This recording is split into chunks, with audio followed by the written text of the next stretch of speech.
In this video we're going to talk about the development of the lower limbs. The limb buds first appear in the embryo at 4 weeks, with the upper limbs developing about a week ahead of the lower limbs. Here in this image is an approximately 8-week-old embryo, and you can very definitely see the forelimbs looking somewhat like little paddles that have sprouted from the anterolateral aspect of the embryo's trunk. Because the upper limbs develop earlier than the lower limbs, we can already see little fingers forming on the hands. This embryo has a ventral side and a dorsal side. It has left and right sides, and it has cranial and caudal ends, cranial being towards the head and caudal being towards what would have been the tail. So here is our same embryo, but now we're looking anteriorly at its ventral surface. This embryo is about 5 weeks, and we can very definitely see an upper limb bud and a lower limb bud forming. At the end of this upper limb bud, a hand will form with the palmar surface facing anteriorly.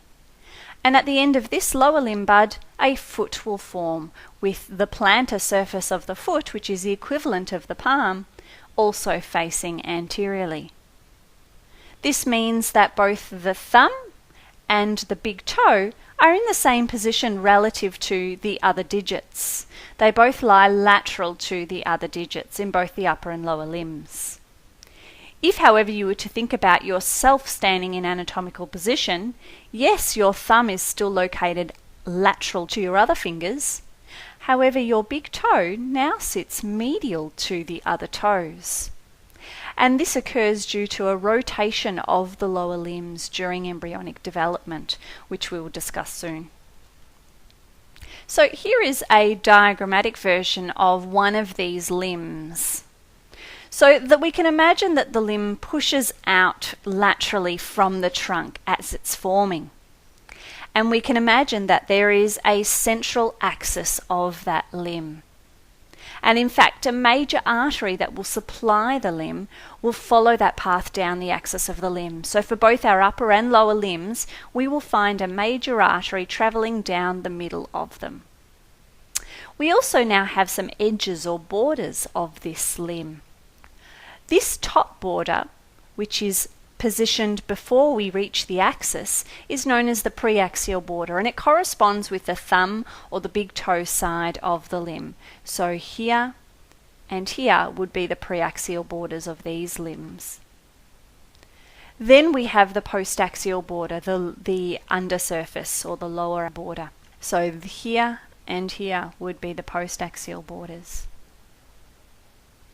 2 major superficial veins will develop along the pre- and post-axial borders, and this is the case for both the upper and lower limbs. So in adults, locating these 2 major superficial veins tells us where the embryonic pre- and post-axial borders were located. Now let's talk about the innervation of the lower limb. You can imagine the spinal cord running down the centre of this embryo and spinal nerves branching off to innervate each somite. Each somite will end up forming, amongst other things, a patch of skin, also known as a dermatome, and a segment of skeletal muscle, also known as a myotome, and they'll be innervated by the corresponding spinal nerve. So these stripes are showing the dermatomes or the patches of skin of the trunk, and here are those same stripes or patches of skin of the lower limb that are innervated by corresponding spinal nerve ventral rami, i.e. they are the dermatomes, and these are telling us which particular ventral rami are innervating each patch. As the limb bud continues to grow, you can see that each dermatome gets stretched out, and as the limb grows more, they splay outwards from the limb axis. So the lower limb bud started forming here between the L2 and S2 dermatomes, which means that these are the dermatomes which stretched out and contributed to innervating the skin of the lower limb. The arrangement of the dermatomes will maintain the logical order that you can see here. They will run sequentially down the preaxial border and then back up the postaxial border.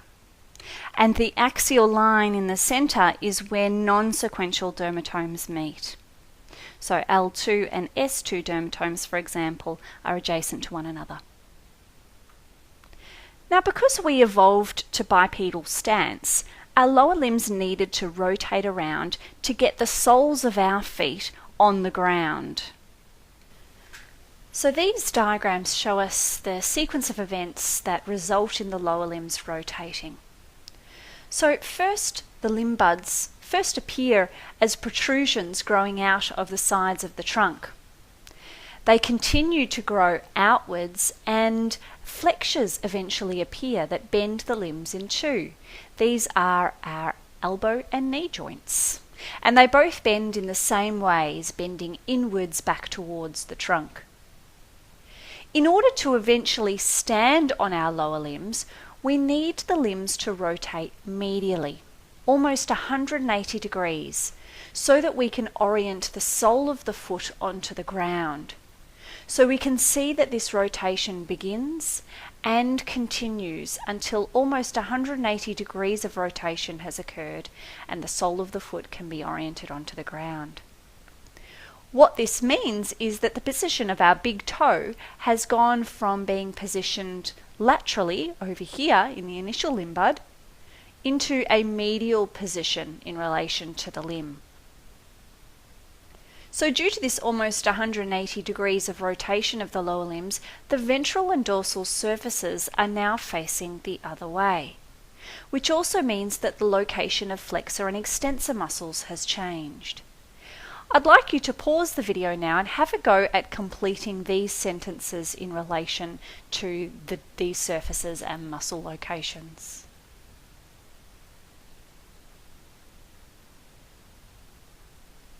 So the ventral surface of our lower limbs now faces posteriorly.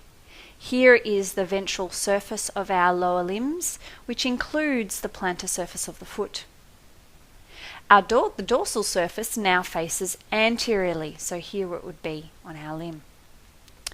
This means that flexor muscles are going to be located posteriorly in the limb, such as the hamstring muscles or the gastrocnemius muscles, whilst extensor muscles are located anterior in the limb, such as the quadriceps femoris or anterior muscles in the leg.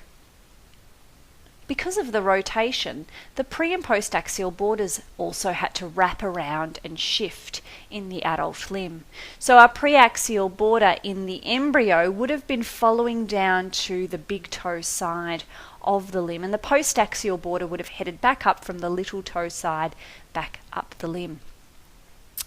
In the adult lower limb, the preaxial border still follows down to the big toe side of the limb, travelling medially down the limb, whilst the postaxial border would come up from the little toe side and it ends up wrapping around posteriorly. These borders are marked by the two superficial veins of the lower limb.